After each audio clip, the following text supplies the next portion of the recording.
क्या आपने कभी सोचा है कि क्यों कहा जाता है जब तक यह सृष्टि है तब तक हनुमान है? क्यों आज भी मान्यता है कि वे जीवित हैं, कि वे हर उस स्थान पर उपस्थित होते हैं जहां श्री राम का नाम लिया जाता है? नमस्कार दोस्तों, आप देख रहे हैं इतिहास का रहस्य।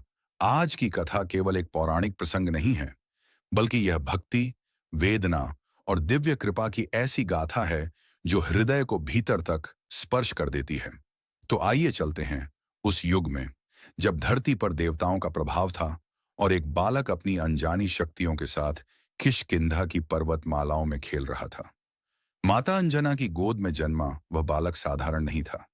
उसकी आंखों में तेज था, उसकी मुस्कान में निष्कपटता और उसकी देह में अपार बल छिपा हुआ था। एक सुबह जब आकाश सुनहरी आभा से भर रहा था, बालक हनुमान ने उगते हुए सूर्य को देखा। उन्हें वह कोई चमकदार फल प्रतीत हुआ।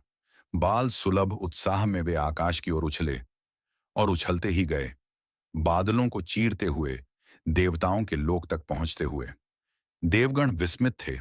एक बालक सूर्य के समीप पहुंच चुका था। सृष्टि की व्यवस्था डगमगाने लगी। तब देवराज इंद्र ने चिंतित होकर अपना वज्र चलाया। वज्र आकर बाल हनुमान की ठोड़ी पर लगा। वे अचेत होकर पृथ्वी पर गिर पड़े। जब पवन देव को यह झांत हुआ कि उनके पुत्र पर वज्र प्रहार हुआ है, तो उनका हृदय क्रोध और वेदना से भर उठा। उन्होंने अपनी गति रोक ली। क्षण भर में सृष्टि ठहर गई। प्राणवायु के बिना सभी जीव तड़पने लगे। देवताओं को अपनी भूल का आभास हुआ। तब ब्रह्मा, विष्णु और शिव सहित सभी देव वायुदेव के समक्ष उपस्थित हुए। ब्रह्मा जी ने बालक को स्पर्श किया। हनुमान ने पुनः आंखें खोली। देवताओं ने अपनी गलती सुधारने के लिए बालक को अद्भुत वरदान दिए। ब्रह्मा जी ने कहा, तुम्हें कोई अस्त्र शस्त्र हानि नहीं पहुंचा सकेगा। इंद्र ने अपना वज्र प्रभावहीन होने का वर दिया। अग्निदेव ने कहा, अग्नि तुम्हें नहीं जला पाएगी। वरुण ने वर दिया, जल तुम्हें बांध नहीं सकेगा।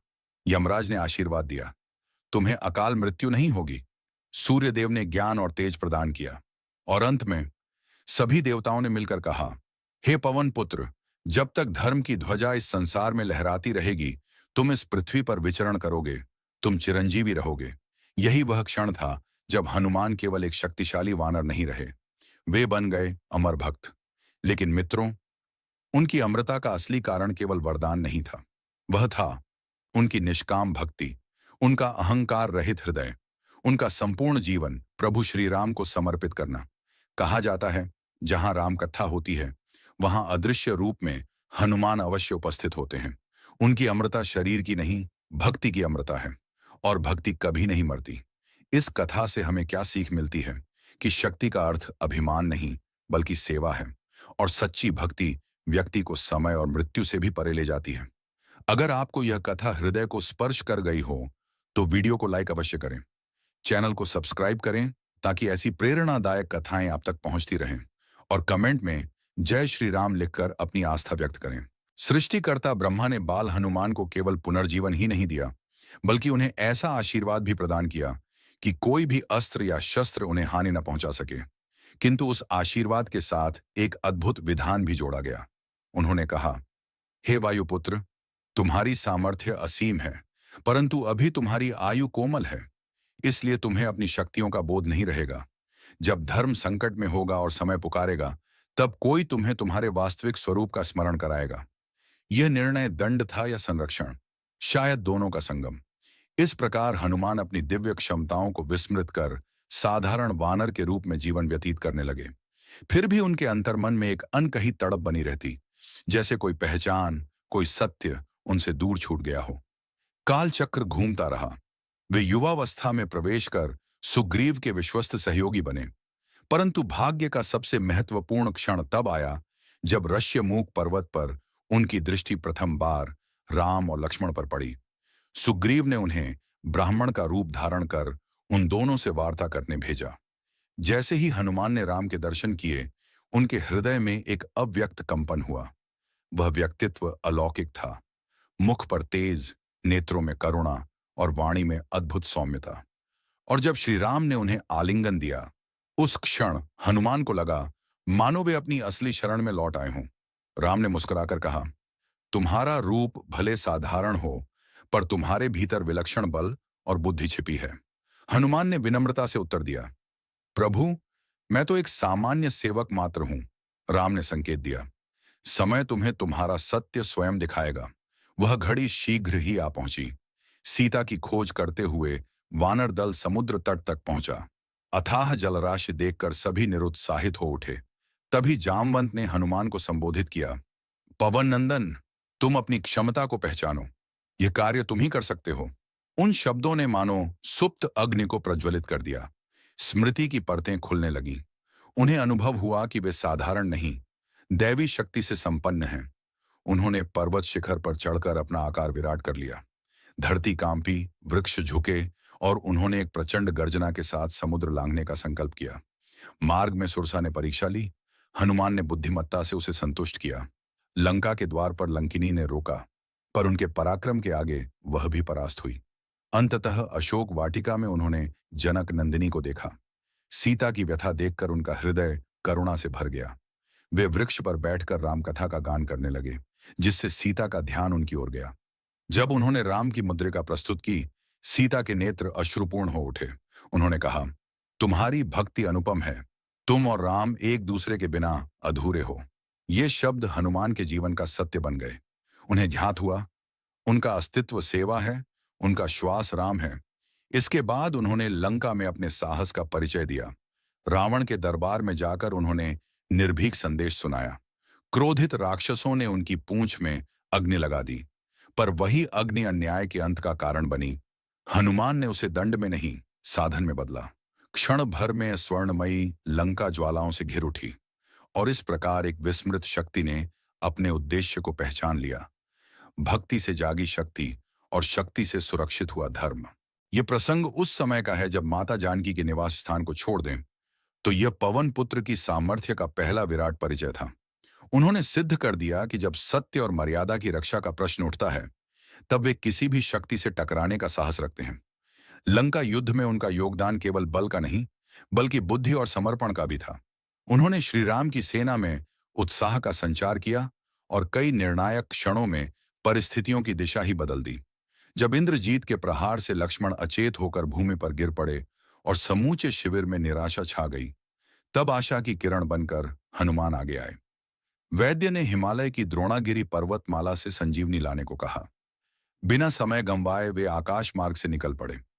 परंतु जब औषधि की सही पहचान न हो सकी, तब उन्होंने संकल्प किया कि संदेह में समय नष्ट करने से बेहतर है पूरा पर्वत ही उठा लिया जाए। वे संपूर्ण शिखर को ही लेकर लौट आए। यह घटना उनके अद्भुत पराक्रम के साथ साथ उनकी विनम्र बुद्धि का भी प्रमाण है।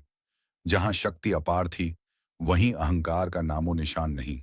रावण के अंत और विजय के उपरांत जब प्रभु श्री राम अयोध्या लौटने की तैयारी करने लगे, तब हनुमान के मन में एक अनकही पीड़ा जागी। वे समझ रहे थे कि अवतार की लीला पूर्ण होने को है। एक दिन प्रभु ने उन्हें एकांत में बुलाकर कहा, वत्स, तुम्हारी सेवा अतुलनीय है। मैं तुम पर अत्यंत प्रसन्न हूं। बताओ, तुम्हारी क्या अभिलाषा है? आंखें नम हो उठीं। पवन सुत ने हाथ जोड़कर निवेदन किया, नाथ, मुझे किसी भौतिक वस्तु की चाह नहीं। बस इतना वर दीजिए कि आपके चरणों में मेरी निष्ठा कभी क्षीण न हो। श्री राम ने स्नेह भरी दृष्टि से कहा, तुम्हारी यह कामना पूर्ण होगी, पर इसके साथ एक दायित्व भी जुड़ा है। हनुमान तत्पर थे। प्रभु, आपकी सेवा में कोई भी उत्तरदायित्व स्वीकार है। तब श्री राम बोले, मेरी यह लीला समाप्त होगी, पर मेरी कथा, मेरा नाम और मेरे आदर्श युगों तक जीवित रहें। इसके लिए मुझे ऐसे सेवक की आवश्यकता है जो धरती पर रहकर धर्म की ज्योति जलाए रखे। क्या तुम इस कार्य के लिए तत्पर हो? पवन पुत्र सब समझ चुके थे। उन्होंने दृढ़ स्वर में कहा, स्वामी, यह सौभाग्य मैं कैसे त्याग सकता हूं? प्रभु ने समझाया, यह मार्ग सरल नहीं होगा। तुम्हें काल चक्र के अनेक परिवर्तन देखने होंगे। अधर्म का विस्तार, मानव की पीड़ा और समय की कठोरता सब सहनी होगी। अमरत्व यहां पुरस्कार नहीं, उत्तरदायित्व है। हनुमान ने विनम्रता से उत्तर दिया, आपकी सेवा ही मेरा जीवन है। यदि कष्ट भी आए तो वे भी प्रसाद समान होंगे। तब श्री राम ने उन्हें आशीष दिया, कलयुग के अंत तक तुम इस पृथ्वी पर रहोगे। जहां कहीं मेरा स्मरण होगा, भजन कीर्तन होगा, वहां तुम्हारी उपस्थिति अवश्य रहेगी। तुम्हारी शक्ति असीम होगी, पर उसका उपयोग सदैव लोक कल्याण के लिए होगा। तुम सदा दीन भाव से सेवक बनकर रहोगे। समय बीता, युग बदले। जब कलयुग का प्रभाव बढ़ा और संसार में स्वार्थ, कलह और अन्याय ने स्थान लिया, तब भी हनुमान अपने संकल्प पर अडिग रहे। वे कभी तपस्वी का रूप धारण कर मार्गदर्शन देते, कभी साधारण मनुष्य बनकर किसी पीड़ित की सहायता करते, तो कभी अदृश्य रहकर संकट टाल देते। आज भी मान्यता है कि जहां सच्चे मन से राम का उच्चारण होता है, वहां पवन पुत्र की कृपा अवश्य पहुंचती है। वे धर्म के प्रहरी हैं, भक्तों के रक्षक हैं और सेवा, विनम्रता तथा अटूट भक्ति के अमर प्रतीक हैं। कलयुग के दौर में एक अद्भुत प्रसंग घटित हुआ, जब गोस्वामी तुलसीदास ने भक्ति से ओतप्रोत रामचरितमानस की रचना आरंभ की। कहा जाता है कि उस समय एक दिव्य श्रोता प्रतिदिन उनकी कुटिया में उपस्थित होता था। वह कोई साधारण आगंतुक नहीं, बल्कि स्वयं पवन पुत्र हनुमान थे, जो छिपे रूप में बैठकर प्रभु की महिमा सुनते थे। एक दिन तुलसीदास जी की अंतर्दृष्टि जागृत हुई। उन्होंने विनम्र स्वर में कहा, हे अंजनी नंदन, मैं जानता हूं कि आप ही प्रतिदिन यहां पधारते हैं। यदि आपकी कृपा हो तो मुझे प्रभु श्री राम के दर्शन कराइए। हनुमान मुस्कुराए और बोले, तुलसी, तुम्हारी अटूट श्रद्धा ने मुझे प्रसन्न किया है। कल तुम्हें अपने आराध्य के दर्शन होंगे। वे दो बालकों के रूप में आएंगे, तुम प्रेम से उनका तिलक करना। अगले दिवस दो तेजस्वी बालक वहां आए। उनके मुख पर अद्भुत आभा थी। तुलसीदास जी ने प्रेम पूर्वक उनके मस्तक पर चंदन लगाया। वे बालक मधुर मुस्कान के साथ आगे बढ़ गए। बाद में हनुमान जी ने प्रकट होकर बताया कि वे स्वयं श्री राम और लक्ष्मण थे, जिन्होंने भक्त की भक्ति का मान रखने के लिए बाल रूप धारण किया था। यह प्रसंग दर्शाता है कि बजरंगबली आज भी अपने वरदान के अनुसार सच्चे श्रद्धालुओं की सहायता करते हैं। समय बदलता है, युग बदलते हैं, लेकिन भक्ति का संबंध कभी नहीं बदलता। आधुनिक जीवन की भागदौड़ में भी अनगिनत लोग अनुभव करते हैं कि किसी अदृश्य शक्ति ने उन्हें संकट से उबारा। कभी कोई अनजान व्यक्ति सहायक बनकर सामने आ जाता है, कभी अचानक कोई समाधान मन में कौंध उठता है, तो कभी परिस्थितियां अपने आप अनुकूल हो जाती हैं। पर एक प्रश्न विचारणीय है, अमर होना क्या सचमुच वरदान है? युगों से जीवित रहकर धर्म और अधर्म का संघर्ष देखना, मानवता के उतार चढ़ाव को देखना, यह भी एक प्रकार की तपस्या है। हनुमान जी साक्षी हैं उस समय के, जब सत्य की स्थापना हुई, और वे साक्षी हैं आज के दौर के भी, जब मानव अनेक भ्रमों में उलझा है, किंतु वे धैर्य और सेवा का प्रतीक बनकर अडिग खड़े हैं। उनके जीवन से हमें कई प्रेरणाएं मिलती हैं। पहली, बल तभी महान है जब वह परहित में लगाया जाए। दूसरी, भक्ति का अर्थ केवल प्रार्थना नहीं, बल्कि समर्पण है। तीसरी, विपरीत परिस्थितियों में भी साहस और संयम बनाए रखना ही सच्ची विजय है। आज भी मंगलवार और शनिवार को मंदिरों में उमड़ती भीड़ यह प्रमाण है कि आस्था जीवित है। लोग हनुमान चालीसा और सुंदरकांड का पाठ करते हैं, क्योंकि उन्हें विश्वास है कि संकट मोचन उनकी रक्षा करेंगे। हनुमान जी को संकट मोचन इसलिए कहा जाता है क्योंकि वे निराशा के अंधकार में आशा की ज्योति बनते हैं। जब मन टूटने लगता है, जब रास्ते बंद दिखाई देते हैं, तब एक सच्ची पुकार, जय हनुमान, मन में साहस भर देती है। उनकी कृपा पाने के लिए बड़े यज्ञ या विशेष अनुष्ठान आवश्यक नहीं। आवश्यक है निष्कपट हृदय, अटूट विश्वास और प्रभु नाम का स्मरण। जहां सच्ची श्रद्धा होती है, वहां सहायता अवश्य पहुंचती है, चाहे वह किसी भी रूप में क्यों ना हो। यही हनुमान जी की महिमा है, शक्ति, सेवा और समर्पण का अद्भुत संगम। जब जीवन में अंधेरा छा जाता है और इंसान को आगे का रास्ता दिखाई नहीं देता, तब बजरंग बली एक नई दिशा दिखाते हैं। वे केवल बाहरी शत्रुओं से ही नहीं, बल्कि हमारे भीतर के भय और संदेह से भी लड़ने की प्रेरणा देते हैं। वे मन में साहस का दीपक जलाते हैं और आत्मविश्वास की लौ को प्रज्वलित कर देते हैं। हनुमान जी सिर्फ बल के प्रतीक नहीं हैं, बल्कि गहन बुद्धि और उच्च ज्ञान के भी अधिष्ठाता हैं। वे वेद, शास्त्र और व्याकरण के पारंगत ध्याता माने जाते हैं। सूर्य देव को अपना गुरु मानकर उन्होंने समस्त विद्याओं को आत्मसात किया। उनके जीवन से हमें यह संदेश मिलता है कि केवल ताकत पर्याप्त नहीं होती। यदि उसके साथ समझदारी और विवेक न हो, तो वही शक्ति विनाश का कारण भी बन सकती है। बजरंग बली ने अपनी अद्भुत सामर्थ्य का प्रयोग हमेशा धर्म और सेवा के लिए किया। उन्होंने कभी भी अपनी शक्तियों का दुरुपयोग नहीं किया। उनका प्रत्येक कार्य मर्यादा, भक्ति और समर्पण से प्रेरित था। गोस्वामी तुलसीदास जी द्वारा रचित हनुमान चालीसा मात्र एक प्रार्थना नहीं, बल्कि हनुमान जी के दिव्य व्यक्तित्व का सजीव वर्णन है। इसमें उनकी वीरता, ज्ञान, करुणा, निष्ठा और प्रभु श्री राम के प्रति अटूट प्रेम का सुंदर चित्रण मिलता है। जब कोई श्रद्धालु सच्ची भावना से इसका पाठ करता है तो उसके भीतर सकारात्मक ऊर्जा का संचार होने लगता है। यह केवल आस्था की बात नहीं, बल्कि असंख्य भक्तों का अनुभव है कि नियमित रूप से हनुमान चालीसा का जाप करने से मानसिक शांति मिलती है, भय दूर होता है और आत्मबल मजबूत होता है। इसके प्रत्येक छंद में प्रेरणा और शक्ति छिपी हुई है। हनुमान मंदिर केवल ईंट और पत्थर से बने ढांचे नहीं हैं। वे आस्था और विश्वास के केंद्र हैं, जहां पहुंचकर भक्त एक अदृश्य दिव्य ऊर्जा का अनुभव करते हैं। विशेष रूप से मंगलवार और शनिवार को उनकी आराधना का विशेष महत्व माना जाता है। इन दिनों श्रद्धा से की गई पूजा मनोकामनाओं को पूर्ण करने में सहायक मानी जाती है। मित्रों, यह कथा हमें यह सिखाती है कि सच्ची अमृता शरीर से नहीं, बल्कि कर्मों से प्राप्त होती है।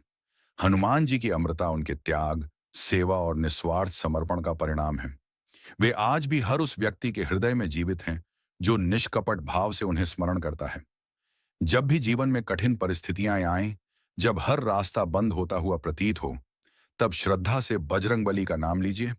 पूरे विश्वास से कहिए, हे पवन पुत्र, मुझे मार्ग दिखाइए। और फिर देखिए कैसे भीतर से ही समाधान की शक्ति उत्पन्न होती है। उनका जीवन हमें यह सिखाता है कि दूसरों की सेवा ही सच्चा धर्म है। जो व्यक्ति परोपकार को अपना जीवन लक्ष्य बना लेता है, वही वास्तव में अमर हो जाता है।